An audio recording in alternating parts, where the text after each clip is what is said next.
እውነተኛው ዓለም ሲገለጥ ኢትዮጵያዊው ኢሉሚናቲ ሰይጣን በመጥፎ ሐሳብ ጠልፎ ከጣላቸውና የሱስ ጥገኛ ሆነው ስኬታማ የንግድ ሰው እንዲሆኑ ካደረጋቸው ክርስቲያኖች ውስጥ አንዱን እስከ ውጪ ድረስ ወስዶ እንዲማር ሲያደርገው አየው። ይህ ሰው ኢትዮጵያዊ ነው።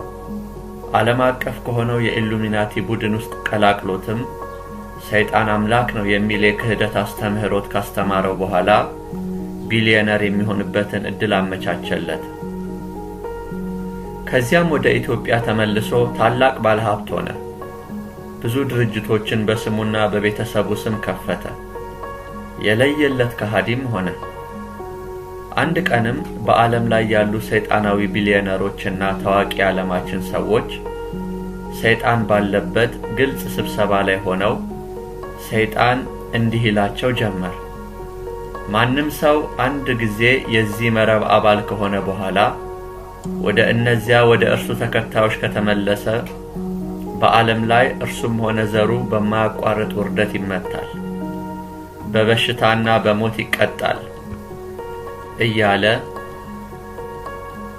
እንደሚያጠፋቸው ከዛተ በኋላ እየሳቀ ምናልባት ሃይማኖት እንኳን ቢያስፈልግ እስላም መሆን ይቻላል፣ ቡድሂስት ወይንም ሂንዱ መሆን ይቻላል አላቸው። ከዚያም ጥብቅ ማሳሰቢያ ያስተላልፍ ጀመር። ማንም ባለው ገንዘብ የእውነት መንገድ ተከታዮችን መርዳትና ምንም አይነት ድጋፍ መስጠት አይችልም። ደግሞስ የቱ ነው እውነት? እውነት አንጻራዊ ነው እያለ መዘባረቅ ሲጀምር አንድ አፍሪካዊ ነብይ በመገለጥ ስብሰባው ወዳለበት ስፍራ እጁን ዘርግቶ በኢየሱስ ስም እያለ ሲቃወም ሰይጣን ስራው ፈራረሰ። ተሰብሳቢዎቹም ተበታተኑ። ከዚያም እንደ ፕላዝማ ያለው ስርጭቱን የሚያስተላልፈው ቴሌቪዥን መንጫጫት ሲጀምር አስተባባሪዎቹ ለተፈጠረው የቴክኒክ ችግር ይቅርታ እያሉ መርበትበት ጀመሩ። ሰይጣንና ሰራዊቱ ግን ኃይላቸው ተመትቶ ስለነበር እየተጣደፉ ወደ ሲኦል ተመለሱ። ከተለያየ የዓለም ክፍል የመጡትን ተሰብሳቢዎችም በሌላ ጊዜ ስንጠራችሁ ትመጣላችሁ ብለው አሰናበቷቸው። ይህ ስብሰባ የተካሄደው በዴንቨር ኮሎራዶ ምዕራብ ጫፍ አትላንቲክ አጠገብ በምትገኝ ነጮች ብቻ በሚኖሩባት አነስተኛና ዘመናዊ በደን የተከበበች ከተማ ውስጥ በሚገኝ አንድ እጅግ ዘመናዊ በሆነና ለዚሁ ዓላማ በተገነባ የሆቴል ሕንጻ ምድር ቤት ውስጥ ነበር። የዚህ ሆቴል ባለቤት በአሜሪካ ውስጥ ካሉ ስመጥር ቢሊየነሮች አንዱ ነበር። ኋላም ከተሰብሳቢዎቹ መካከል የነበረ ኢትዮጵያዊ የኦርቶዶክስ ቄስ ልጅ የነበረ በመሆኑ እና ለእስልምና ሃይማኖት ጥላቻ ስለነበረው ሰይጣን እስልምናን እንዲከተሉ የመከራቸው ምክር አልዋጥልህ አለው። ከዚያም መንፈስ ቅዱስ ኢየሱስን በብር ሸጥከው የሚል ድምፅ ተናገረው። በውስጡም የበደለኝነት ስሜት በጣም ተሰማው። ይህ ኢትዮጵያዊ ቢሊየነር ከዚህ ወቀሳ ለመሸሽ ሲል ስራውን ያካሂድበት በነበረችው ደቡብ አፍሪካ ኬፕ ታውን ውስጥ በሚገኝ አንድ ታዋቂ ውስኪ ቤት ውስጥ ይገባል። እዚያም እያለ አንድ ሰው በጨዋታ መሃል ይተዋወቅና በውስጡ የሚመላለሰውን ጥያቄ ያወራው ጀመር። በሞቅታ መሃልም እንዲያውም ኢየሱስ ይሻላል እያለ መለፍለፍ ጀመረ። ያን ጊዜ ታዲያ ያ መጥፎ ሐሳቡን ረሽቶ ከቤተ ክርስቲያን ያራቀው ክፉ መንፈስ ስልጣን ተጨምሮለት ለሰራዊቱ መናገር ጀመረ። እንዲህም አለ፣ አያችሁት? ይህንን የማይረባ ሊያመልጠን እኮ ነው። ሂዱና አጥፉት፣ ግደሉት እያለ ይጮህ ጀመር። ወዲያውም 4 እርኩሳን መናፍስት ወደ ተለያዩ 4 ወሮበላ ነፍሰ ገዳዮች ገቡና ውስኪ ቤቱ ወዳለበት አካባቢ መሳሪያቸውን አቀባብለው በአጋንንት በሚመራ ሹፌር እየተነዱ በሩ ላይ ደርሰው ከቆሙ በኋላ ጭምብላቸውን አጥልቀው የተኩስ እሩምታ ወደ ውስኪ ቤቱ ያዘንቡ ጀመር። ውስኪ ቤቱ በጩኸትና በተኩስ እሩምታ ከተናወጠ በኋላ ወሮበሎቹ ወደ ውስጥ ገብተው ማንንም ያለ መትረፉን አረጋግጠው ሞባይሎችን፣ ገንዘብ፣ የወርቅ ሀብሎችን እንዲሁም ያ ኢትዮጵያዊ አጥልቆት የነበረውን የአልማዝ ሀብል ዘረፉ። አንዱ ለአንዱም እንዲህ አለው፣ አየህ እንሂድ ያልኩ ለዚህ ነበር እኮ፣ ለሌላ ጊዜም እመኑኝ እኔ እኮ ይታየኛል እያለ ይፎክር ጀመር። ያን ጊዜ ያ ሰይጣን አንዱን ወሮ በላ እንዲህ ይለዋል፣ እንዴ ይሄ እኮ ብዙ ሚሊዮን የሚያወጣ አልማዝ ነው፣ ጓደኞችን ግደላቸውና ሀብታም ሁን እያለ ሐሳብ ይከትበት ጀመር። ወዲያውም የቶክስ ድምፅ አካባቢውን አናወጠው። ለካስ ድምፅ ማፈኛውን ሳያውቀው ፈቶት ኖሮ መሳሪያው በተደጋጋሚ ከጮኸ በኋላ ጸጥ ሲል ሦስቱም ጓደኞቹ መሞታቸውን አረጋግጦ አልማዙን ይዞ ሊሮጥ ሲል ገና ከበር ወጥቶ ወደ መኪናው ሲደርስ ቁም ቁም ፖሊሶች ነን የሚል ድምፅ ይሰማል። ከዚያም እጅ ወደ ላይ ይሉታል። እርሱ ግን ወደ ፖሊሶቹ ለመተኮስ ሲሞክር በሁለት ጥይት ደረቱ ላይ ተመቶ ወድቆ ሞተ። አልማዙም መሬት ላይ ወደቀ። ፖሊሶቹም በእግራቸው መሳሪያዎቹን ወደ ጎን በመግፋት ሄሎ ሰው አለ እዚህ ቤት እኛ ፖሊሶች ነን እያሉ ሳለ ድንገት ሽንት ቤቱ ተከፈተና የፖሊሶቹ መሳሪያ አፈሙዞችም ወደ ሽንት ቤቱ ሲዞሩ አንዲት ሴት እባካችሁ ፖሊሶች ከሆናችሁ አድኑኝ እያለች መጮህ ስትጀምር እጅሽን ወደ ላይ አድርገሽ ውጪ አሏት። እርሷም እንደታዘዘችው እጆቿን ወደ ላይ አድርጋ ስትወጣ አንዲት የምታምር ከክርስቲያን ቤተሰብ የተገኘች ኢትዮጵያዊት ነበረች።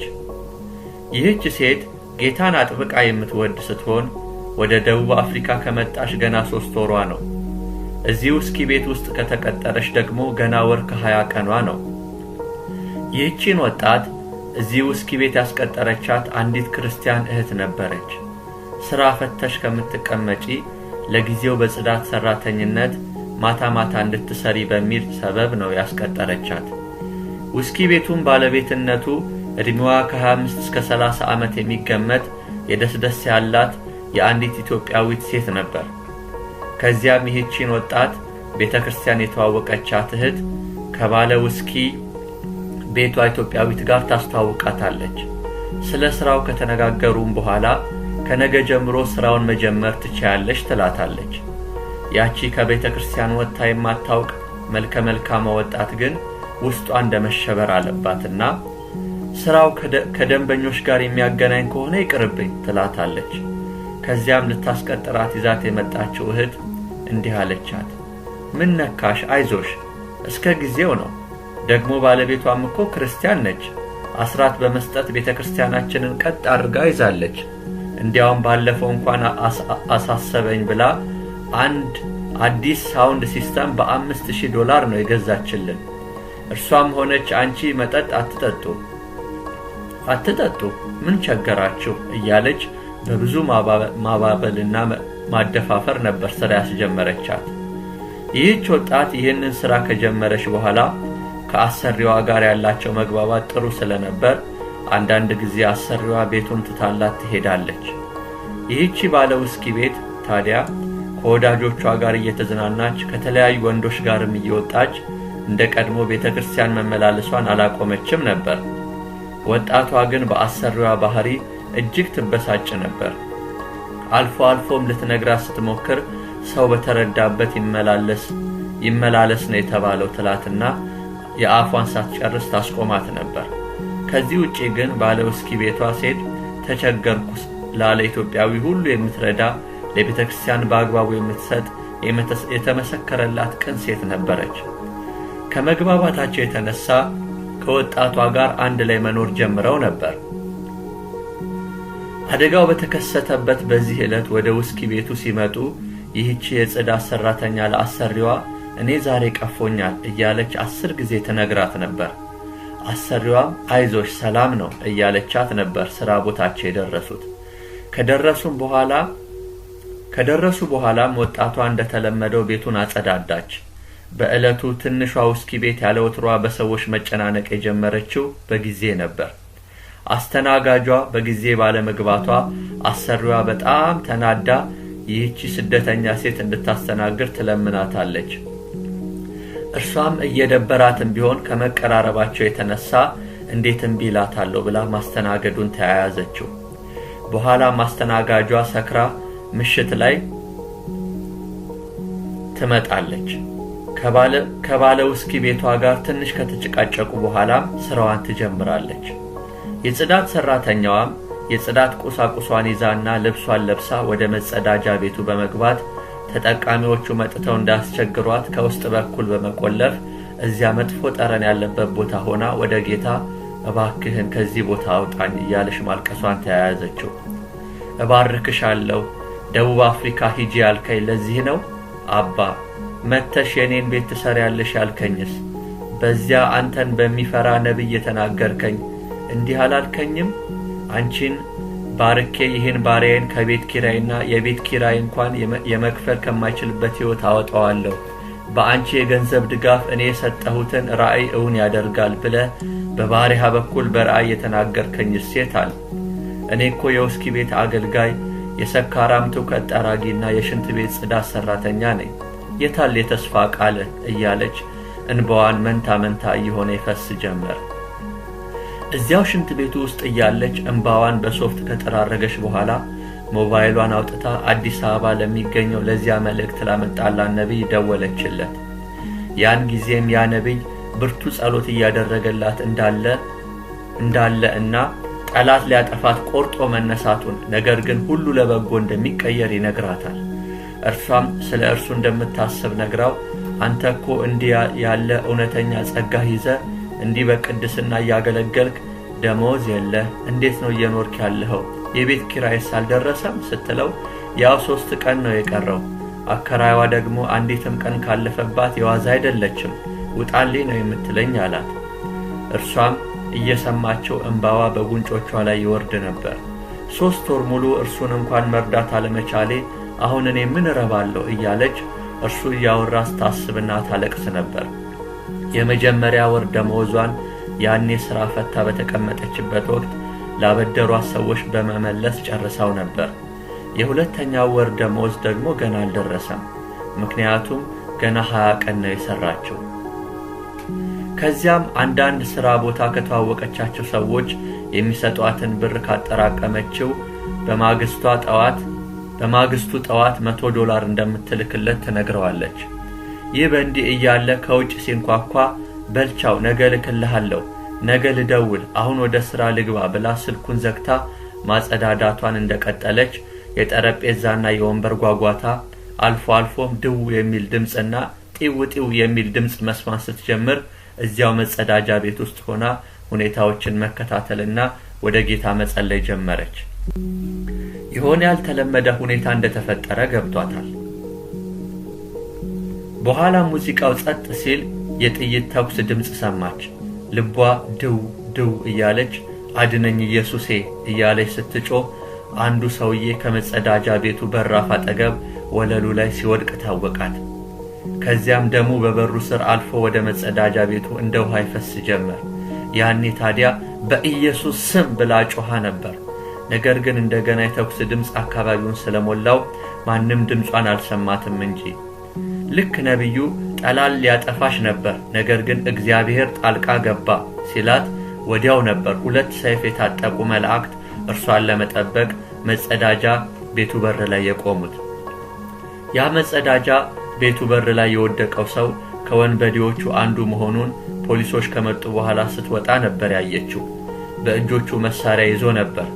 ልክ ጓደኛው ሊገድለው ባሰበበት ቅጽበት እርሱ ደግሞ ሽንቱ መጥቶ ስለነበርና መጸዳጃ ቤቱ ውስጥ ምናልባት ሰው ሊኖር ይችላል ብሎ እያደባ ወደ መጸዳጃ ቤቱ እየቀረበ ስለነበር በጓደኛው ጥይት ተመቶ የወደቀው እዚያው መጸዳጃ ቤቱ በር ላይ ነበር። በኋላም ፖሊሶቹ ልጅቷ ሰላማዊ እንደሆነች ከተረዱ በኋላ በህይወት የተረፈ ሰው መኖር አለመኖሩን ሲያጣሩ አንድ ኢትዮጵያዊ ተመቶ ወድቆ ህይወቱ እንዳላለፈች አረጋገጡ። ይህንን ሰው ተጋግዘው ከተደፋበት ቀና ሲያደርጉት በድንገት ምን ሆኜ ነው በማለት በአማርኛ ሲናገር ሰምታው ደንግጣ ወደ እርሱ ስትጠጋ ፍጹም ጤነኛ በሚመስል መልኩ የታል ሀብሌ በማለት ሲጠይቃት ከጥቂት ፍለጋ በኋላ ከአንደኛው ወንበዴ አጠገብ አንስታ ትሰጠዋለች። ለመተንፈስ ሲሞክር ደረቱ ላይ በኃይል ይወጋዋል። ከዚያም ከልቡ አካባቢ ደም ቡልቅ ይል ጀመር። ነገር ግን በአንድ እጁ ልቡን ደግፎ ለመነሳት ሲሞክር ያቅተዋል። እንደምንም አቃስቶ ይተነፍስና ከአፉ ጉበት የመሰለ ደም ይተፋል። ከዚያም ወይኔ ልጆቼ ሰራልኝ ብሎ ልጅቷን ይጠራትና ፖሊሶቹን እያየ ነይ እነዚህ ጥቁሮች ይህንን ሀብል እንዳይወስዱት አንቺ ውሰጂው ተለወጭበት ብሎ ደብቆ ያስጨብጣታል። ቀላል እንዳይመስልሽ 4 ሚሊዮን ዶላር ነው የተገዛው፣ አልማዝ ነው እላዩ ላይ ያለው ይላታል። እርሷም እባክህን ንስሐ ግባ ጌታን ተቀበል ስትለው እሺ እንዳላት ወዲያው ማስታወክ ጀመረ። እንደምንም ትንፋሹን አሰባስቦ ንስሐ ለመግባት ሞከረ። ነገር ግን አልቻለም። በዚያው እስከ መጨረሻው አሸለበ። ልጅቷ ከሰውየው ጋር ስታወራ የነበረው በአማርኛ ስለነበር ማንም አልሰማቸውም ነበር። መሞቱንም ስታይ ደረቱ ላይ ተደፍታ ስቅስቅ ብላ አለቀሰች።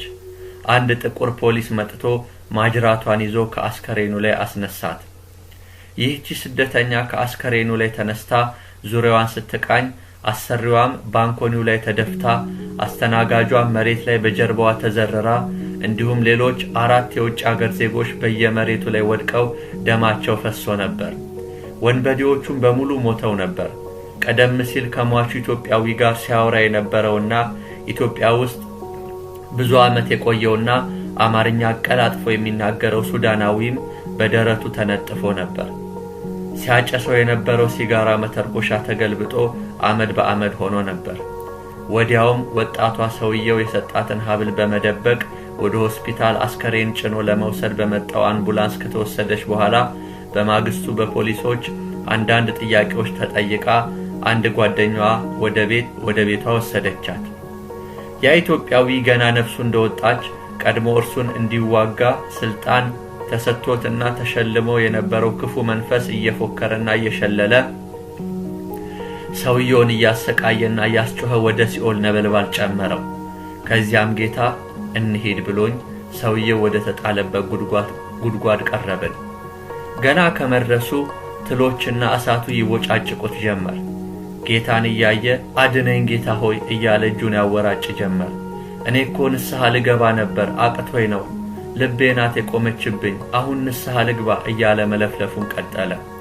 ጌታም አብቅቷል፣ ብዙ ዓመታትን ጠበቅኩ፣ ነገር ግን ከክፉ ሥራ በመመለስ ፈንታ አንተ ግን ክፋትህ ቀጠልክበት።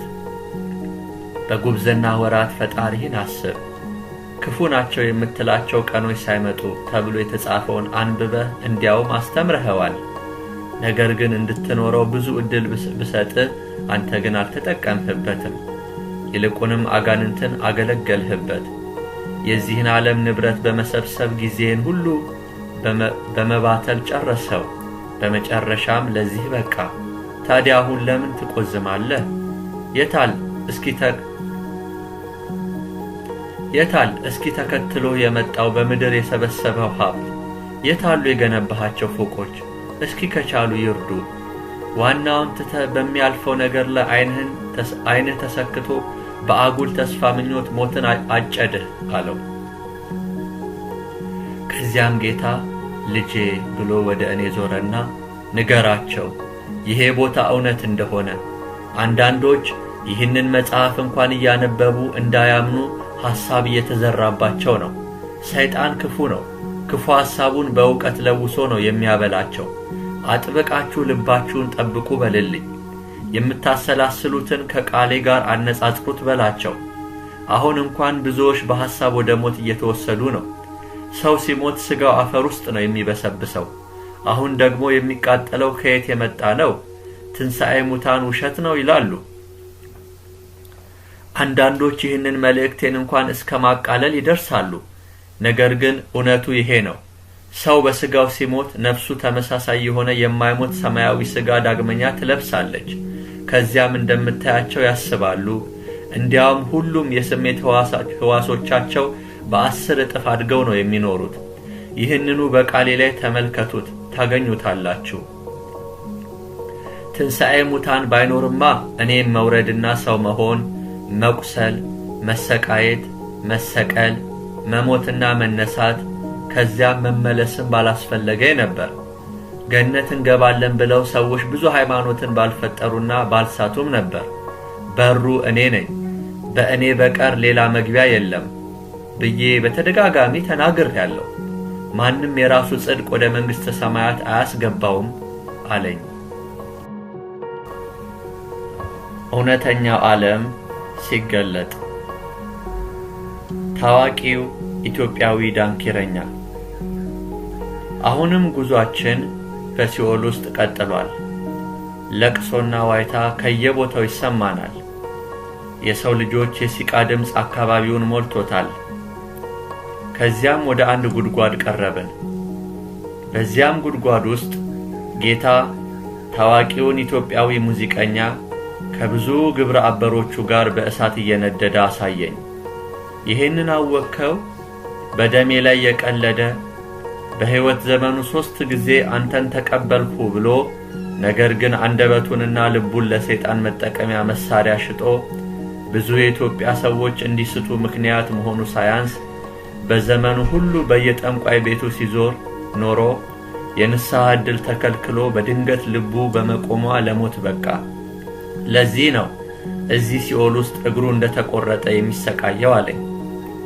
በምድር ሳሉ አካለ ጎደሎ የነበሩ ሰዎች በሲኦል ውስጥም አካለ ጎደሎ ሆነው ነው የሚኖሩት። በዚህ ሁኔታቸውም በሲኦል እላያቸው ላይ እሳት እየነደደ ይጮሁ ነበር። እየተመለከቱ ሳለ የራሱን የወጣትነት ምስል የመሰለ መልከ መልካምና አፍሮ የሆነውን ገጽታውን የሚመስል ክፉ መንፈስ ቆሞ ጎፈሬውን እያበጠረ በራሱ ይሳለቅበት ነበር። ታዲያ ፊቱ ፍም መስሎ ሰራህልኝ አይደል እያለ በቂጡ ሲንፏቀቅና አንዳንዴም በደረቱ የተቆረጠ እግሩን እያወራጨ ሲሳብ ተመለከቱ። ወዲያውም በምድር ላይ ዘፈኑ ሲከፈት ሕሊናው እየደማ ማልቀስ ጀመረ። ከዚያም የእሳት ዲን በላዩ ላይ ያለማቋረጥ ይዘንብበት ጀመር።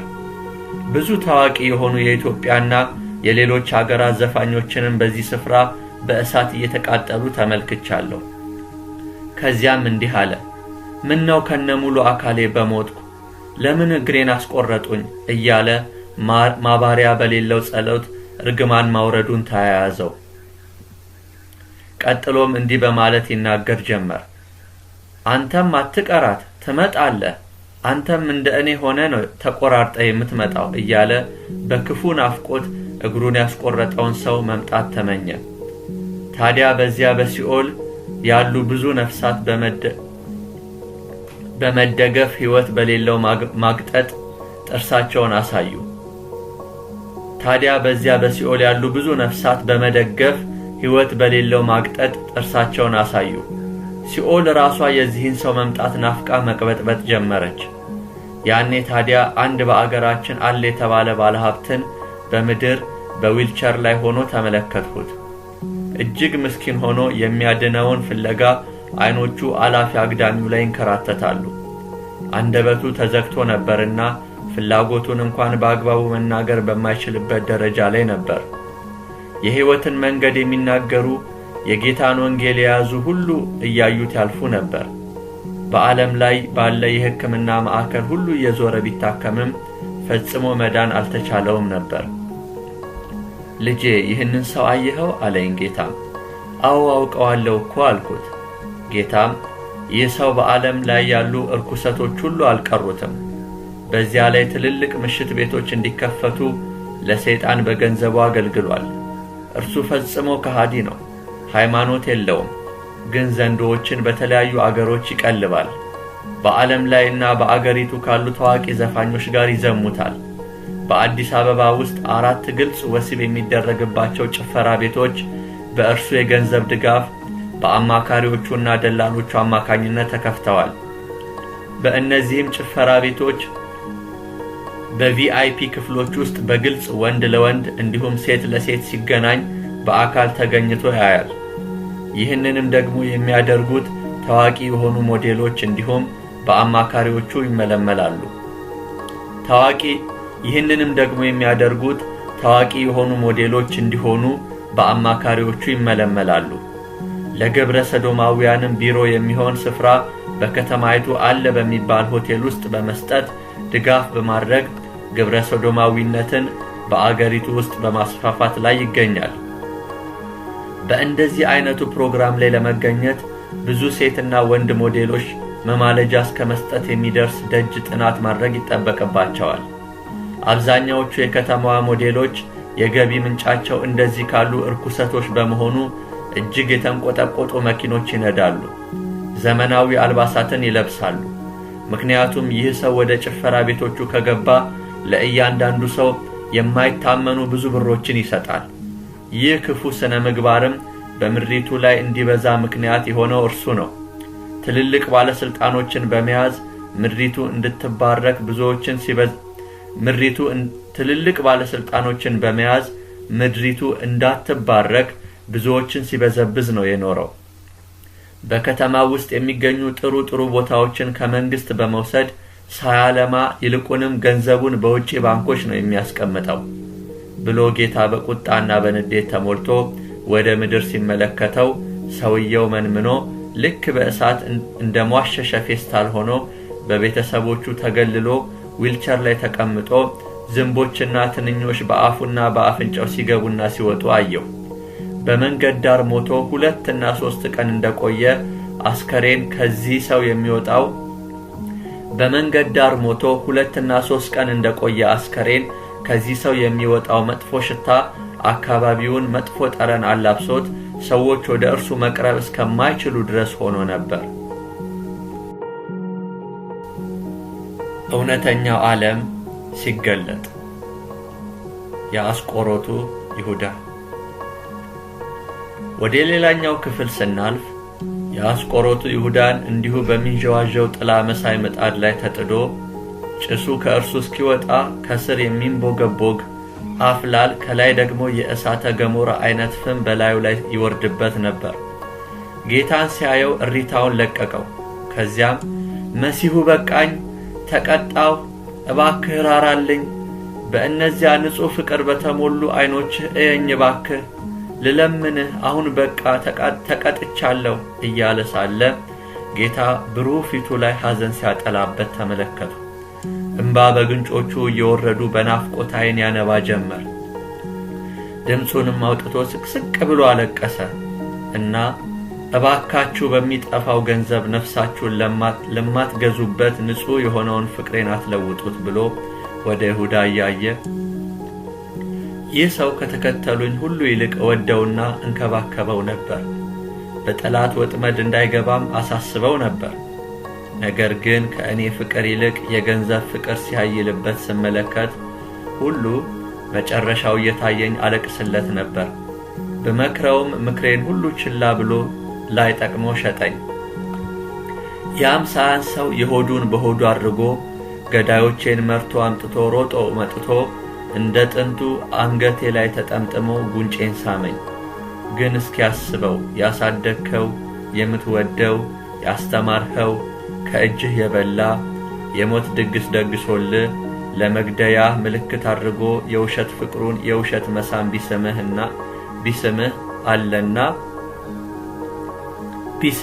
አለና በእንባዎቹ ጉንጮቹ ራሱ። ይሁዳ እዚህ ይገባ ዘንድ የእኔ ፍላጎት አልነበረም፣ የክፉ የሰይጣን እንጂ። ሰይጣን በሐሳቡ በድክመቱ መጥቶ ስለ ወደፊቱ እያሰላሰለ ሳለ ለምን እርሱን ሸጠህ የወደፊት መኖሪያህን መሬት አትገዛም ብሎ ደግ ሐሳቢ መስሎ ሐሳብ ሲሰጠው ይሁዳ አፍቅሮተ ንዋይ ነበረበትና ይህንን የሰይጣን ሐሳብ አልነቃበትም። ዛሬም በአቋራጭ የሆነ በረከት ታገኛለህ እያለ እንደ ይሁዳ ብዙዎችን ወደ ሲኦል ከሚያመጣበት ስልቱ አንዱ ይሄ ነው። ስንቱን ነው ዝረፉና መኪና ግዙ እያለ መኪናዎቹን ገልብጦ ለዘላለም ወደ እሳት የሚጥላቸው? ስንቱን ነው ስረቁ ብሎ ሲሰርቁ በጥይት አስገድሎ የሚያመጣቸው? ስንቱን ነው ጉቦ እንዲወስዱ ሐሳብን በልባቸው አምጥቶ እንደገና አስጠቁሞ ሕይወታቸውን በእስር ቤት እንዲያሳልፉ የሚያደርገው? ከዚያም ቤተሰባቸው ሲበተን ራሱን እንዲያጠፋ ሌላውን እንዲያጠፋ እያደረገ ሐሳብ ወደ ልቡ እየከተተ የፈጀው እያለኝ ጥቂት እንደሄድን አንድ ትልቅ ሰውዬ ያሳየኝ። ታውቀዋለህ ሲለኝ አወቅሁት። አዎ አልኩት። እየው ይህንንም ሰው ሚስትህን ግደላትና ራስህ ሙት ብሎ ክፉ ሐሳብ በልቡ ይከትበታል። ከዚያ ሚስቱ የሞተች መስላው ስትወድቅ እርሱ ጭንቅላቱ ላይ እንዲተኩስ አድርጎ ይገድለዋል። ባለቤቱ ግን እስካሁን ድረስ በሕይወት አለች፣ እርሱ ግን በእሳት እየተሰቃየ ነው አለኝ። እውነተኛው ዓለም ሲገለጥ። ወላጅ አባቴ። የአስቆሮቱ ይሁዳን አለፍ እንዳልን ወላጅ አባቴን በእሳት እየተሰቃየ አየሁት እና ሳላስበው ከመቀመጫዬ ተነስቼ ከእሳቱ ላወጣው ስነሳ ጌታ እጄን ይዞ አሁን ሁሉም አብቅቷል፣ አይቻልም፣ አንተ ከብርሃኑ መውጣት አትችልም አለኝ።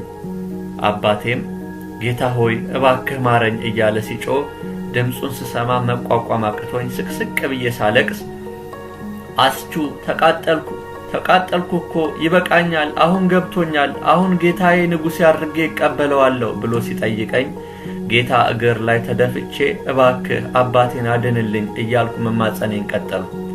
አባቴም ያኔ ልጅ ሆኜ ሲጠራኝ እንደነበረው አስቹ ሲለኝ ጩኸቴን ቀጠልኩት። እባክህ አባ ብዬ ጌታን እለምነው እነዘንዘው ጀመር። ነገር ግን ጌታ አብቅቷል፣ አሁን አይቻልም ብሎ እርሱም እንደ እኔ ማንባቱን ቀጠለ።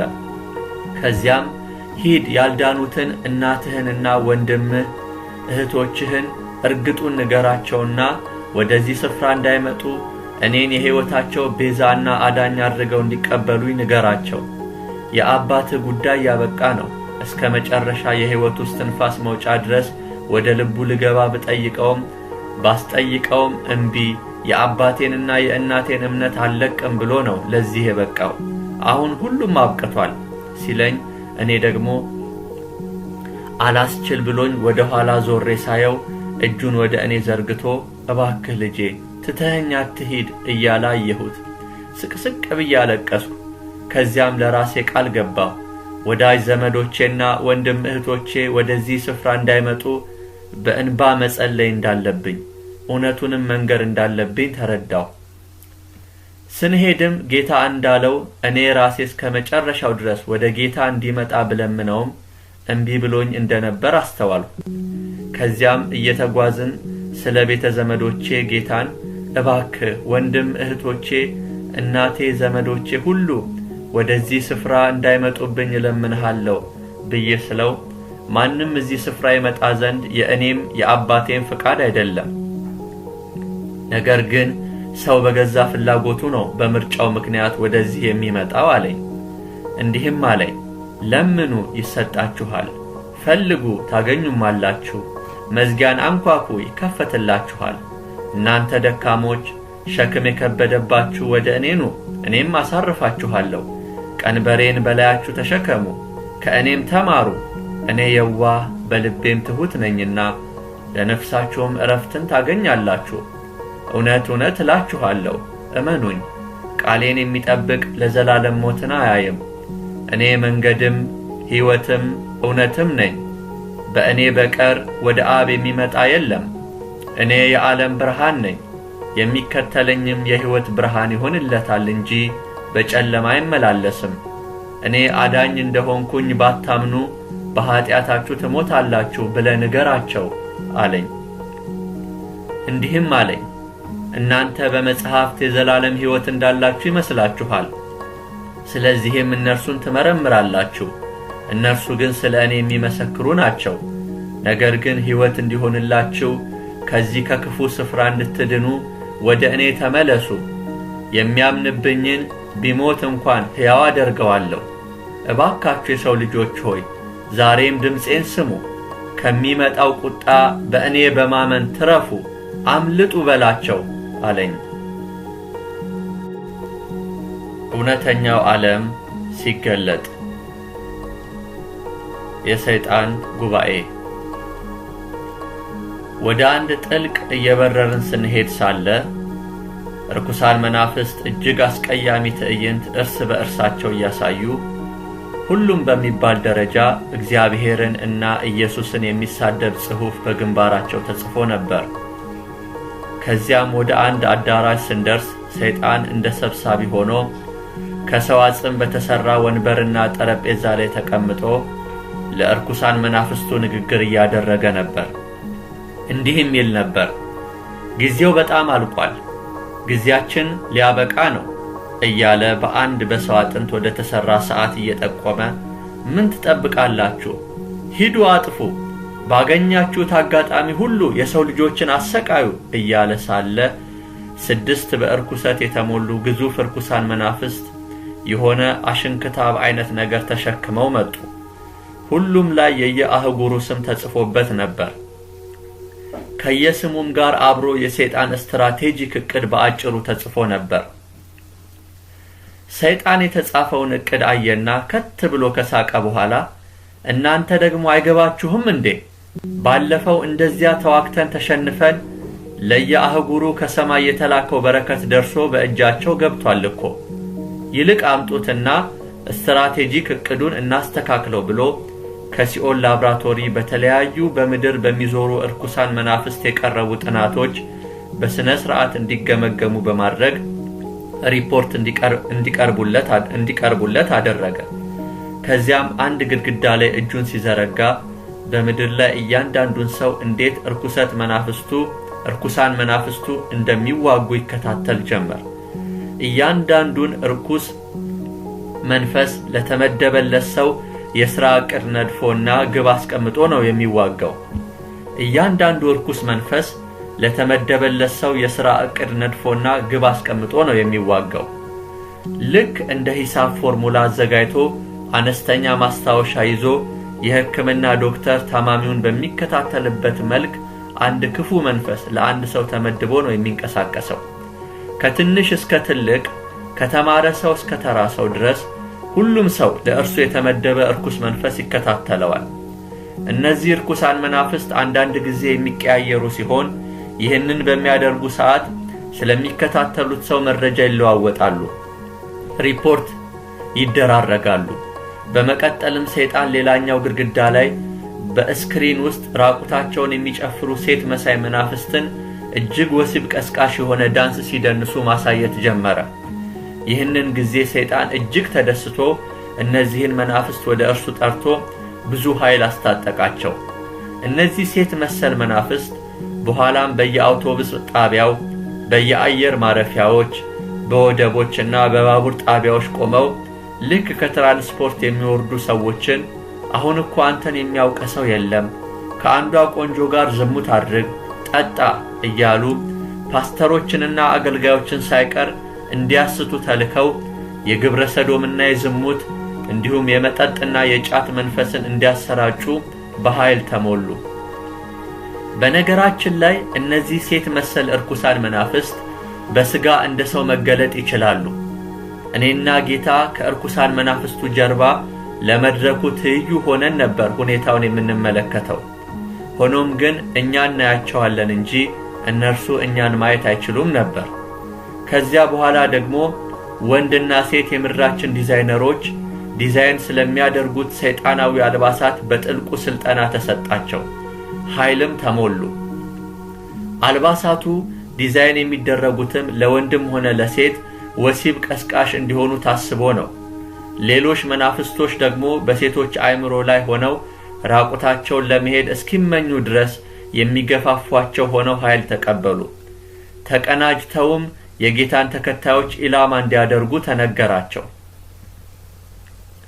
ሌሎች ደግሞ በየአብያተ ክርስቲያናት ሕዝቡ እንዳያመልክ ሐሳብን የሚሰርቁና ድንዛዜን የሚጥሉ እንዲሁም ክርስቲያኑ የእግዚአብሔርን ቃልና ጸሎት እንዲጠላ እንዲሰለች ለማድረግ ኃይል ከተሞላባቸው በኋላ ሁሉም የታዘዙበት ቦታ በፍጥነት በቡድን ሆነው ወደ ተለያዩ አገሮች በቅጽበት ተበተኑ። ሰዓቱም ከሌሊቱ 9 ሰዓት ነበር። ወዲያውም ሁሉም ስራቸውን ሲቀጥሉ በስክሪኑ ላይ ተመለከቱ። ከእነዚህ ወደ ምድር ከተላኩት ርኩሳን መናፍስት ውስጥ ወደ አዲስ አበባ የሄዱት መናፍስት ስራቸውን በአግባቡ መስራት አልቻሉም ነበር። የአዲስ አበባ አየር ላይ ተከልክለው ለመግባት ሲፍጨረጨሩ ተመለከትን። ሰይጣንም ይህንን ሁኔታ ስክሪኑ ላይ አቅርቦ መከታተል ጀመረ። ሌሎች ከእነርሱ የከፉ ተጨማሪ ኃይላትን ላከላቸው። ነገር ግን በ3 የተለያዩ አብያተ ክርስቲያናት ሌሊቱን ሲደረግ የነበረው ጸሎት በነቢያት ምሪት ወደ ከተማዋ ሊገባ የነበረውን የክፋት ኃይል ሲያፈርሱ ስለነበር መናፍስቱ መቋቋም አቅቷቸው ከባድ ኪሳራ ሲደርስባቸው ተመለከቱ። በእነዚህ ቅዱሳን ጸሎት ሰይጣን ዓለምን በእርኩሰት ሊነዳበት ካሰበበት ፍጥነት በአምላካቸው ኃይል አዘገዩት። ሰይጣን ሥራው ስለፈረሰበት ሌላ ስትራቴጂ ቀርጾ ለመዋጋት ዕቅድ ሲያወጣ ተመለከቱ። ሆኖም መንፈስ ቅዱስ ይህንን የክፋት ሥራውን ስለገለጠበት ሐሳቡ ገና ሳይተገበር በምድሪቱ ላይ በመንፈስ ቅዱስ ምሪት የሚደረግ ጸሎት ሲበረታ ተመለከቱ። እግዚአብሔር ዓይኖቻቸው የበሩ ነቢያትና ፓስተሮች በዘመኑ ለምድሪቱ ሰጥቶ ስለነበር በዚህ የተነሳ የክፋት ሰራዊት እንደፈቀደ በአገሪቱ አየር ላይ መሰልጠን አቅቶት ምሽጉ ሲፈራርስ ተመለከቱ። ሰይጣን መናገር ጀመረ። የተጠናውን አዲሱን ስትራቴጂውን ለማንበብ እየተዘጋጀ እንዲህ አለ። እንደምታውቁት የዚህች የእርሱ ተስፋ ያላት አገር የከፍታ ዘመን ጀምሯል። አሁን በዓለም ዙሪያ ሁሉ ከዚህች ምድር የሚወጡ ነቢያቶችና አገልጋዮች ናቸው ለእኛ ከፍተኛ አደጋ የሆኑት። ገና ከአሁኑ ተመልከቱ፣ በምድሪቱ እንደፈለግን መንቀሳቀስና መስራት አቅቶናል። በአየር ላይም ሆነ በውስጥ ያሉ ኤጀንቶቻችን እየተወረሱና በእርሱ ሰዎች የእኛ የነበሩ ጠንቋዮች በነቢያቱ እየተበለጡ ተከታዮቻቸውን በሙሉ እያጡ ነው በማለት ተናገረ። በነገራችን ላይ ሰይጣን የኢየሱስን ስም መጥራት ስለማይችል እርሱ እያለ ነው የሚጠራው። ለምን ቢባል ስሙ ኃያል ስለሆነና ስሙን መጥራት በራሱ ላይ አደጋ ስለሚያመጣበት ነው። ንግግሩን በመቀጠል ሰይጣን እንዲህ አለ። የመሐመድ ተከታዮችም እየፈለሱ ወደ እርሱ እየገቡ ነው። ምን እየተሰራ ነው? ብዙ መተተኞች ከየዓለማቱ ብንልክም መስራት አቃተን እያሉ አገሪቱን ጥለው እየወጡ ነው። የአጸድ አምላኪዎችም እየቀሩ ነው። ነባሯ የኦርቶዶክስ ቤተክርስቲያንም እንደገና በተሐድሶ ወደ እርሱ እየተመለሰች ነው። ስራችን ከስሯል በማለት ሰይጣን እንደ እሳት በቅናት ሲቀላ ተመለከቱ። ስለዚህ አዲስ ዕቅድ ነው የሚያዋጣው አለ ሰይጣን። ደግሞ እኮ 2 ነቢያቶች ናቸው ያቃቱን፣ ለምን እነርሱን በሴት አታጠምዷቸውም ብሎ ሲል ከእርኩሳን መናፍስቱ አንዱ አረ እነርሱ ፈጽመው ትዳር እንኳን አይፈልጉም፣ ብዙ ጊዜ ሞከርን፣ ሆኖም ግን አልቻልንም አለ። ጌታም እነዚያ የተባሉትን 2 ነቢያት ከምድር ላይ ሲያሳየኝ አንዱ እኔው ራሴው ነበር። ከዚያም ደንግጬ የራሴን አካል እየደባበስኩ እንዴ ጌታ ሆይ ብዬ ወደ ጌታ ስመለከት ጌታም ፈገግ ብሎ ያንኛው ወደፊት ያለው ማንነትህ ነው፣ ነገር ግን አንተው ራስህ ነህ። ለዚህ ነው እኮ የማስጎበኝህ። ነገም ትላንትም በእኔ ፊት ዛሬ ነው፣ መጀመሪያውም መጨረሻውም እኔ ነኝ። ለዚህ ነው በምድርህ ኢትዮጵያ ለማንም ነብይና ባለራእይ ተገልጬ በማላውቅበት መንገድ ለአንተ እየተገለጥኩልህ ያለሁት አለኝ። ስለ ሌላኛው ነብይ ማንነት ጠይቀውም ያንን ደቡብ አፍሪካ ወስጄ ያሳየሁህን ታሪክ አስታውስ አለኝ። ያቺ የውስኪ ቤት ጽዳት ሰራተኛ የነበረችው ወጣት ያገኘችውን የአልማዝ ሐብል ሸጣ ወደ ኢትዮጵያ በመመለስ ከነብዩ ጋር እኔ የሰጠሁትን ራእይ በገንዘብ እየደገፈችው ምሪቱ ላይ በኃይል ይገለጥባታል አለኝ። ይህ ነብይ አለኝ ጌታ ቀደም ሲል አገር ያወቀው ኪስ አውላቂ ነበር። በዚህ የሌብነት ሥራውም ያልዞረበት የአገሪቱ ክፍል የለም። እስከ ዱባይ ድረስ ለስርቆት ከጓደኞቹ ጋር ይሰማራ ነበር። አንድ ጊዜ ታዲያ ቦሌ አየር ማረፊያ ዕቃ ጭበርብሮ ሊወጣ ሲል በፖሊስ ተይዞ ቃሊቲ ማረፊያ ቤት ይገባል። በእስር ቤቱ ውስጥም አንድ የዕድሜ ልክ ፍርድ የተፈረደባቸው አዛውንት ወንጌልን ይመሰክሩለታል። ታዲያ በፊት አሻፈረኝ ይላቸዋል። ያለመታከት ከመሰከሩለት በኋላም እኔን ለመቀበል ይወስናል። ከዚያም በእስር ቤቱ ውስጥ ባለችው ቤተክርስቲያኔ እኔን ባገኘበት አንድ እሁድ ዕለት መንፈስ ቅዱስ በላዩ ላይ ያርፋል። ልሳንም በጉባኤው ፊት ይሞላል። ከዚያም የእውነት እኔን መከተል ምን እንደሆነ በእስር ባሳለፈበት 2 ዓመት ተምሮ እዚያው ይጠመቃል። በኋላም እዚያው ለአገልግሎት ቀባሁትና እኔን ማገልገል ጀመረ። የእስር ጊዜውን ጨርሶ ሲወጣም ብዙ ቦታ ለማገልገል ቢያመለክትም ማንም ቁብ ሰጥቶ የተመለከተው አልነበረም። ነገር ግን እኔ የመራሁት ይሄው ዛሬ ለዚህ አበቃሁት። ገና እጠቀምበታለሁ። ባገለሉት ልክ ሳይሆን 10 እጥፍ እሰራበታለሁ። ማን ይከለክለኛል? እኔን ለማገልገል ፌዘኞችና ዋሾች እንኳን በቲፎዞ መድረኩን ተቆጣጥረውታል። አሁን አዲስ ለምቀባቸው ቦታ ጠፍቷል። አገልግሎቴን የኑሮ ማሻሻያ አድርገውታል። ነገር ግን እንዲህ አይቀጥልም። የሕዝቡን ልብ ከላያቸው ላይ እነጥቃለሁ። ሕዝቤና እኔ ብቻችንን እውነተኞችን ቦታ እንሰጣለን። መንሹ በእጄ ነው። ቤቴን አጠራዋለሁ። የነቢያት ማህበር በየቋንቋው መስርተው መረጃ እየተለዋወጡ ከእኔ ተለያይተው ያላልኳቸውን ለሆዳቸው ብለው ለሰው ፊት እያደሉ ይተነብያሉ። ለአገልግሎታቸው ዋጋቸውን በገንዘብ ከየሰው ይቀበላሉ። በዓለም ካሉ አገሮች መረጃ እየተለዋወጡ አንድ አገር ከሄደ በጸጋ ሳይሆን በቲፎዞ ሌላ ጓደኛው ደግሞ እንዲሄድ ያመቻችለታል። መልእክትን አቀነባብረው በኢንፎርሜሽን ይናገራሉ። ሲወጡ ሲገቡ ሸቀጦችን ያመላልሳሉ። ነጋዴዎች ሆነዋል። ስለዚህ ንቄያቸዋለሁ። መረባቸውን እበጣጥሳለሁ። ነገራቸው ስማቸውን በየፖስተሩ እንደወጡ እና እንደሰቀሉት ውርደታቸውን በፖስተሮች ይሰቀላል። አውቃችኋለሁ፣ አያችኋለሁ። ወደ ጸጋዬ ወደ አዲሱ ዕቅዴ ከዮርዳኖስ ማዶ ወዳለው አትሻገሯትም። ንስሐ ግቡ። ወደ ሕፃንነታችሁ ጸጋና ቅንነት ተመለሱ። ከየት እንዳነሳኋችሁ ታውቃላችሁ። ያኔ ብዙዎች በእናንተ ላይ ሲነሱ እኔ ነኝ ድጋፍ ሆኜ ያሻገርኳችሁ። አሁን ደግሞ እናንተ ማህበር ፈጥራችሁ እውነተኛውንና ቅዱሱን ታሳድዳላችሁ። ወዮላችሁ የሐሰት ነቢያት ነን ባዮች ሸቃጮች ሆይ! ራሳችሁን ስትሾሙ እና ክብሬን ስትሸፍኑ አይታወቃችሁም። ቅኑ፣ ተመለሱ፣ ያለዚያ እንደ አቧራ ትጠረጋላችሁ። በዘመናት መካከል ራሴን ያለ ምስክር አልተውም። እሰራለሁ ካልኩ የሚከለክለኝ የለም። አሁን እንኳን ለባሪያ የላኩትን ይህንን ቃሌንና ራእዬን ሰነጣጥቃችሁ ለመተቸትና ለማጥላላት ማን ብሏችሁ? መታዘዝ ከመስዋዕት ይበልጣል። የተሰበረውንና የተዋረደውን ልብ እኔ አልንቅም። የሚሰማ ካለ ጆሮ ያለው ይስማ አለኝ። ይህንን ካለኝ በኋላ ሕዝቤ አንድ ላይ እየዘመረ ልቡ ግን እጅግ የተለያየ ነው። ፈጽሞ መቀባበል የለም። ሕዝቤ ፍቅርን ጥሏል። እኔ ከተለያየ ስፍራ አሰባስቤው፣ ነገር ግን እርስ በራሱ ውስጡን ይገፋፋል። ሁሉም በዚህ ዘመን እኔ እሻላለሁ ነው የሚለው። አገልጋይ ለአገልጋይ መቀባበል የለም። አገልጋይ ነኝ የሚል ብዙ ሰው ጊዜውን በተለያየ ቦታ በመዝናናት ነው የሚያሳልፈው። አንዱ ከአንዱ ስር ቁጭ ብሎ ለመስማት ይከብደዋል። እኔነት በሕዝቤ መካከል ነግሶ አለ። ሕዝቤ ወደ ቤቴ የመጣው በፍቅሬ ሆኖ ሳለ ወንድሙን ለመውደድ ግን እጅግ ይከብደዋል።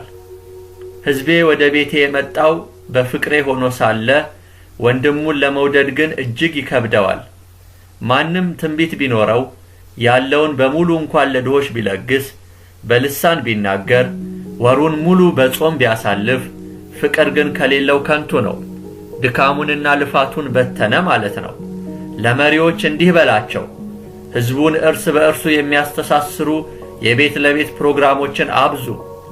ሕዝቤ ፍቅር በማጣት በጠላት እየተመታ ነው። እናንተም ለሰው ፊት ሳታዳሉ ፍቅርን ለግሱ። እኔን ከሆነ የምታገለግሉት እኔ ፍቅር ግድ ብሎኝ ነው ከዙፋኔ ያወረደኝ። በሕዝቤ ፊት መሪ አድርጌ ብሾማችሁ፣ እናንተ ግን ልባችሁ በጥበባችሁ ላይ ከወደቀ አዋርዳችኋለሁ። ባለ አዳራዎች እንጂ ባለቤቶች አይደላችሁም።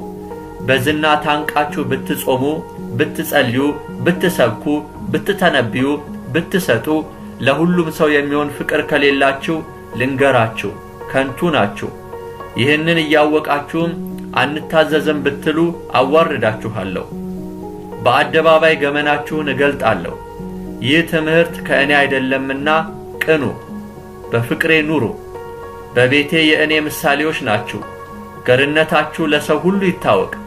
ይህንን ስታደርጉ ጸጋዬ ዕለት ዕለት ይበዛላችኋል አለኝ ጌታ። ሰይጣንም ንግግሩን ቀጥሎ ተበልጠናል፣ እጅግ ተበልጠናል፣ አዳዲስ ስትራቴጂዎችን መንደፍ አለብን በማለት በብስጭት አዲሱን ስትራቴጂ ማንበቡን ቀጠለ። በአሜሪካውያኑና በአውሮፓውያኑ ትከሻ እስራኤልን በቴክኖሎጂ ጫፍ ላይ ማስቀመጥ አለብን። ቀጣዩን ትውልድ የምንዋጋበት መንገድ ከዚያ ነው የምናገኘው። በሚቀጥሉት 50 ዓመታት ሁሉንም የሰው ልጆች ከሃዲ ማድረግ አለብን። ይህንንም በሙከራ ደረጃ በአውሮፓና በአሜሪካ በሚገኙ ወጣቶች ላይ ተግባራዊ አድርገነዋል። በመጀመሪያ ሰው ከመካዱ በፊት በዝሙት እንዲወድቅ ይደረጋል። በመቀጠልም የፖርኖግራፊ ሱሰኛ እንዲሆን ይደረጋል። እንደምታውቁት ሰው ዝሙት ሲሰራ ለማይረባ አእምሮ ተላልፎ ይሰጣል ይላል ቃሉ። ይህንን እድል ነው ሁሌም መጠቀም ያለብን። ሰው ለማይረባ አእምሮ ከተሰጠ ደግሞ ስጋው በላዩ ላይ የበላይነትን አገኘ ማለት ነው። ስጋው የበላይነት ካገኘ ደግሞ ግብረ ሰዶም ማድረግ ይቻላል። ከዚያም ግብረ ሰዶማዊነት በትምህርት ፖሊሲው ላይ፣ በፖለቲካ ውስጥ እንዲሁም በቤተ ክርስቲያን ተቀባይነት እንዲያገኝ ማድረግ። ይህ ስልት በአሜሪካና በአውሮፓ 90% ስኬታማ አድርጎናል። በዚህ ስልት የቤተ ክርስቲያን ፓስተሮችን ባዶ ሕንጻና ባዶ ወንበሮች አስታቅፈናቸዋል። የሚሄድ የለም። ካለም አሮጊትና ሽማግሌው ነው። እነርሱም አልፎ አልፎ ነው የሚሄዱት። ስለዚህ በዚህ ስትራቴጂ ማዕቀፍ ስር ወደፊት መያዝ ያለባቸው አፍሪካውያን ናቸው። በዚህ ስትራቴጂ መመታት አለባቸው። አፍሪካውያን ገና ከድህነት ሳይወጡ እርዳታ የሚያገኙበትን ገንዘብ በመያዝ የአውሮፓና የአሜሪካ ፖለቲከኞች እንዲያወጡ ያደረግነውን የአመጽ ሕግ መንግስቶቻቸው በግዳጅ እንዲቀበሉ ማድረግ። ይህ ካልሆነ ደግሞ ውስጡን በፊልሞችና በኢንተርኔት በፌስቡክ ፖርኖግራፊን በማስፋፋት ክርስቲያኖች ለትዳራቸው ታማኝ እንዳይሆኑ በማድረግ ወጣት አገልጋዮችን ራሳቸውን በዝሙት በማርካት ሱስ እንዲጠመዱ በማድረግ አገልግሎታቸውን ማሰነካከልና በባለትዳሮች መካከል ግጭትን በማብዛትና በማለያየት ግብረ ሰዶማዊነትን በማስፋፋት ህዝቡን ከአምላኩ ጋር እንዲጣላ በማድረግ ባገኘነው ምቹ አጋጣሚ በተስፋ መቁረጥና በተለያዩ በሽታዎች መምታት። በኑሮ ረገድ ፈጣሪ ለአፍሪካ በረከትን ከዚህ በኋላ ስለፈቀደ ይህንን ማስቆም አንችልም። ለምሳሌ በኢትዮጵያ ያሉ ክርስቲያኖች መሪዎቻቸው መለኮታዊ ኃይሉን እንዳያምኑ ማድረግ፣ ቢያምኑም በጥርጣሬ እንዲሞሉ ማድረግ፣ ከዚያም አስደናቂና አስቂኝ የሆኑ ትምህርቶችን እንዲያስተምሩ ሁኔታዎችን ማመቻቸት። እንደዚህ አይነት አስተምህሮት ባላቸው ቤተክርስቲያን ውስጥ የእኛ የሆኑ ባለሀብቶችንና ዝሙተኛ የሆኑ ሴቶችን በማብዛት እውነተኛ የሆኑት እንዲጠፉ ማድረግ፣ ካልተቻለ ቁጥራቸው እንዲያንስ ማድረግ። ለእነዚህ አይነት ፓስተሮች ቲፎዞችን ከአባላቶቻችን ውስጥ ማብዛት፣ ዝናቸውን ማውጣት። ገንዘብ አምላኩ የሆነ ባለጸጋ ካለ ይህ ሰው አባላችን ነው ማለት ነው። በግልጽም ባይሆን በአፉ ቢጠራውም በምግባሩ ስለማያመልከው ጌታው ከእርሱ ጋር አይሆንም። ስለዚህ ልቡ የእኛ ይሆናል ማለት ነው። እርሱ ወደ ቤተክርስቲያን መመላለሱን በጭራሽ እንዳትዋጉት። ቤተክርስቲያን ውስጥ ቁጭ ብሎ ልቡን በመጠቀም እውነትን ሳያውቅ እንዲቃወም ማድረግ ይቻላል። ለምሳሌ ፓስተር እንትናን እንዲወድ ውስጡ ሆኖ መሾፈር ብቻ ነው። ሌላው እንደምታውቁት ብዙዎቹ ወጣቶች ሰውነታቸው ለዝሙት ስለሚያነሳሳ ያንን እድል መጠቀም ነው። ለምሳሌ አንድ ወንድ ሴትን ሲያይ የሚመኝ ከሆነ አብሯት ዝሙት እንዳደረገ ይቆጠራል ይላል ቃሉ። ስለዚህ በዚህ ምኞት እንዲያዝ መገፋፋት፣ አልፎም ዝሙት እንዲሰራ ማድረግ። ያን ጊዜ ለማይረባ አእምሮ ሲሰጥ ይህንን አጋጣሚ ተጠቅመን በተለያዩ አገልግሎቶች እንዲገባ ማድረግ፣ ልምዱንም እንዲያባዛ ማድረግ። ፓስተሩ ደግሞ ይቅርታ የሌለው ትምህርት ሕግ እንዲያስተምር ማድረግ፣ የእግዚአብሔርን ይቅርባይነት ከትምህርቱ ውስጥ ማጥፋት። ሰይጣንም ንግግሩን ቀጥሏል። ፈጽማችሁ አጥፏቸው፣ አትራሩላቸው፣ ፍጇቸው፣ ይኸው የምትፈልጉት ኃይል ብሎ ወደ ሲኦል ማህፀን ጫፍ አመለከታቸው። ወደ ሲኦል ማህፀንም እየተመለከቱ ሳለ ከውስጡ ክፋት፣ ጦርነት፣ ዝሙት፣ ኃጢአት፣ ጥላቻ ያለማቋረጥ ይፈልቅና ይፈለፈል ነበር። ኋላም በሰይጣን የተሾሙት እነዚያ እርኩሳን አለቆችና ስልጣናት ይህንን ባዩ ሰዓት ማሽካካትና መንጫጫት ጀመሩ። ፈጽሞ ሥርዓት የሚባል ነገር አይታይባቸውም ነበር። ሁሉም ከየተመደቡበት ከሲኦል ማህፀን ያለማቋረጥ ከሚፈልቁ መጥፎ ነገሮች የቻሉትን ያህል በያዙት አቁማዳ ነገር ልክ እንደ ከመነዳሪ ያለ ገደብ በሚለጠጥ ዕቃ የቻሉትን ያህል ሁሉ ይቀዱት ያዙ። ከዚያም በፍጥነት ወደ ምድር ልክ እንደ ተራበ ጅብ እያሽካኩና እንደ ብዙ እባቦች እያፏጩ እየበረሩ በሰው ልጆች ላይ ያለማቋረጥ ይደፉት ጀመር። ይህ ሁሉ በማይክሮ ሰከንድ ጊዜ ውስጥ ነው የሚሆነው።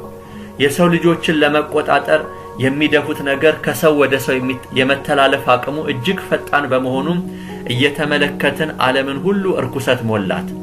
ያኔ ዋነኛው ሰይጣን ብረት ከብረት ሲፋፋቅ የሚያሰማውን አይነት እርኩስ ሳቁን ያለማቋረጥ በሚሰቀጥጥ ድምፅ ለቀቀው።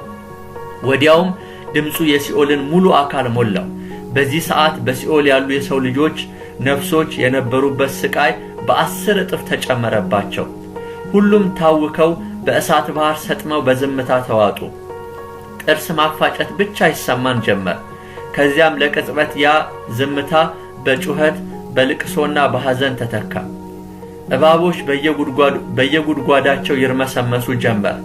እጅግ መርዛማ የእባብ ዝርያዎች ነበሩ። እነዚህ እባቦች ሰዎቹን ያለማቋረጥ በየጉድጓዳቸው እየተርመሰመሱ በመናደፍ ያሰቃዩአቸው ጀመር። ከሰዎቹ ፊት እንደምረዳው ልክ በምድር ሰው እባብ ሰውነቱን ሲነድፈው የሚያሳየው ስሜትና የሚደርስበትን አይነት የህመም ስሜት በ10 እጥፍ ነበር የሚሰማቸው።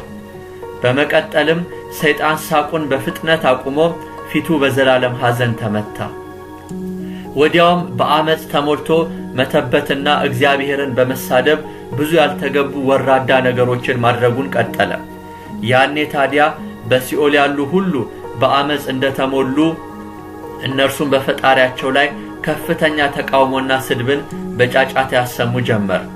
ዲያብሎስ አይኑ ፍም እስኪመስል ቀልቶ ሌላ እጅግ የከፉ መናፍስትን ከግምጃ ቤቱ ወደ የሰው ነፍስ ላካቸው።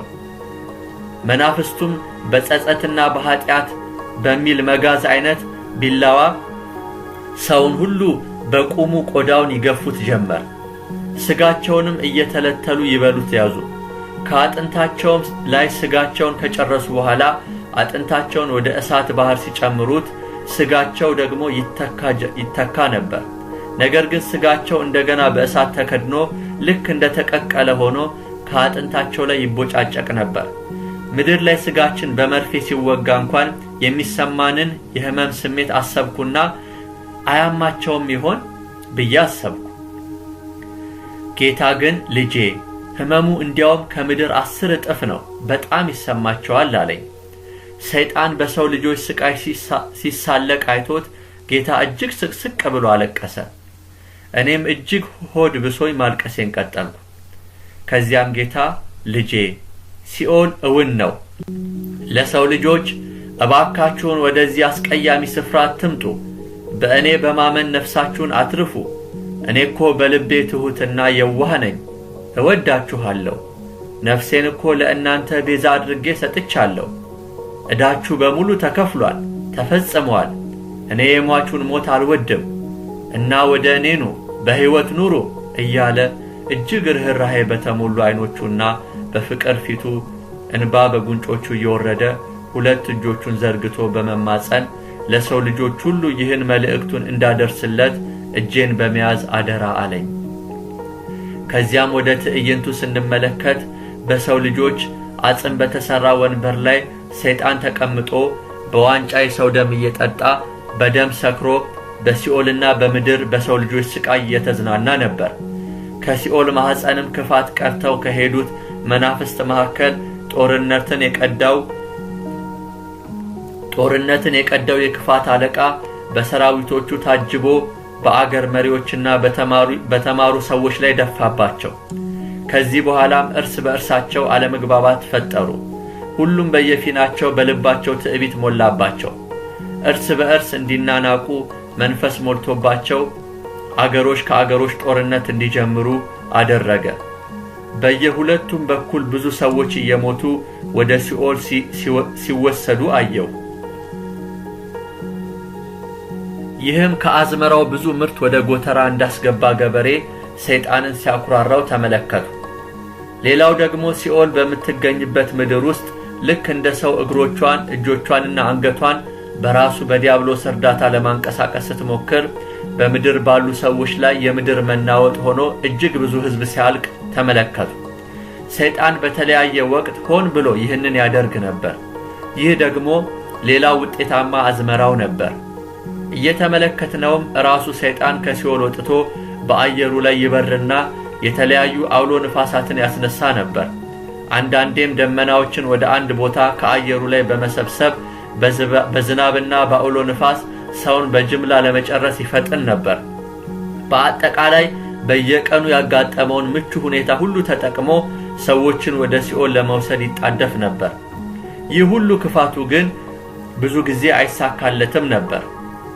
ይህ የሰይጣን ዕቅድ የማይሳካባቸው ሁለት ምክንያቶች ናቸው። አንዱ መንፈስ ቅዱስን ሲያይ ስለሚሸሽና እየተሽሎከሎከ ስለሚደበቅ ነው። ሁለተኛው ደግሞ ቅዱሳኖች ይህንን ድርጊቱን በመንፈስ ቅዱስ ሕይወታቸውን በቅድስና ጠብቀው በመንፈስ እየተመሩ ሲያፈርሱት ነው። አንዳንዴ አንድ ሰው እንኳን በጌታ በኢየሱስ ስም ብሎ በመንፈስ ተሞልቶ ሲቃወም በዓለም ላይ ያለውን የሰይጣንን ዕቅድ እና ሥራውን ሲያፈርስበትና አንዳንዴ አንድ ሰው እንኳን በጌታ በኢየሱስ ስም ብሎ በመንፈስ ቅዱስ ሲቃወም በዓለም ላይ ያለውን የሰይጣንን ዕቅድና ሥራውን ሊያፈርስበትና ሊያከሽፍበት እንደሚችል ጌታ ነገረኝ። በመቀጠልም ጌታ ወደ ሶሪያ ወሰደኝ እና በዚያም ሁለት ተፋላሚ ኃይሎችን ተመለከቱ። ሁለቱም ኃይሎች ባላቸው አቅም ሁሉ ሰይጣን በሸረበው ሴራ እርስ በእርስ ለመጠፋፋት ተዘጋጅተው ነበር። በአየሩ ላይም በጥን በአንሳ መልክ መናፍስቶች ከእነርሱ እጥፍ ሆነው ተዘጋጅተው ነበር። ወዲያውም ጦርነቱ ተጀመረ። ከዚያም እያንዳንዱ ወታደር ላይ እነዚህ መናፍስቶች እንደ ፈረስ ተቀመጡባቸውና ይጋልቧቸው ጀመር። እየጋለቡ ወታደሩ ወደፊት እየተኮሰ እንዲሮጥ ያደርጉት ነበር። በሁለቱም ወገን ሆነው በሚዋጉት ሰራዊቶች ላይ ነበር እነዚህ ርኩሳን መናፍስት የሚሳፈሩባቸው። አንድ ወታደር ደግሞ ደጋግሞ በሚመታው ጥይት እየሮጠ ተዝለፍልፎ ሲወድቅና ሲሞት ሌሎች ርኩሳን መናፍስቶች ነፍሱን ወደ ሲኦል እያካለቡ ይወስዷት ነበር። ጋላቢዎቹ መናፍስቶች ግን አንዱ ሲወድቅባቸው ሌላ ሰው ላይ ይሳፈሩ ነበር። በሁለቱም ወገን እየተቀያየሩ ይህንኑ ተግባራቸውን ይፈጽሙ ነበር። ይህንንም ያለማቋረጥ ያከናውኑ ነበር። ጌታም አይ የሰው ልጅ ተላላ ነው፣ አያስተውልም። ተመለከትክ መናፍስቶቹ አንድ ናቸው አለኝ። እነዚህ አዋጊ እርኩሳን መናፍስት ሁሉንም ሰው ካስጨረሱ በኋላ እየተሳሳቁ ለሰይጣን ሪፖርት ለማድረግ ሲሄዱ ተመለከትን። የብዙ ሰዎች አስከሬን እዚህም እዚያም ወድቆ ነፍሳቸውም ወደ ሲኦል ተወስዶ ነበር። ወዲያው መናፍስቶች ሪፖርት ካደረጉ በኋላ ብዙ ክፋትን ጨምረው ወደ ተለያዩ የዓለም አገራት ለተመሳሳይ ተግባራት በምድር ሁሉ ተረጩ። ሌሎች ልክ እንደ አክራሪ እስላም ፊታቸውን በጥቁር ጨርቅ ጥቁር የአሸባሪዎች ባንዲራ ይዘው በአረብኛ ፊደል ድግምት ያለበት ኃይል የሌለው ግን ባዶ የሆነ እጅግ በውሸት የተሞሉ ተንኮለኛ መናፍስቶችን አሰልፎ የመሐመድን ፊት ሜካፕ ያደረገ አንድ እጅግ ጨካኝ እርኩስ መንፈስ ከእርሱ የክፋትን መናፍስቶች እየመራ ከሲኦል ማህፀን አሸባሪነትንና አክራሪነትን ቀርቶ ወደ አዳራሹ ገባ። ያኔ ሰይጣን ከተቀመጠበት በመነሳት የለበጣ በሆነ ሳቅ ፈገግ ካለ በኋላ በተጠንቀቅ በፊቱ የቆመውን መንፈስ ተነስቶ በጥፊ መታውና ንግግሩን ቀጠለ። ብዙ ስትራቴጂ እየተነቃብህ ነው። ብዙ የምድር መንግስታት ከእኔ በወሰዱት ጥበብ ስራህን እያፈረሱብህ ነው። አልቻልክም፣ እየተነቃብህ ነው። አዳዲስ እቅዶች የሉህም? ለነገሩ ተው፣ እኔ እቅድ አለኝ በማለት ክፋት ለማፍለቅ ከማይሰለቸው አእምሮ ያ ቅዱስ መጽሐፍ አለ ብሎ ፈገግ አለና አይደል እንዴ በመግደል ገነት ትገባላችሁ የሚለውን እንዴት አትጠቀምበትም?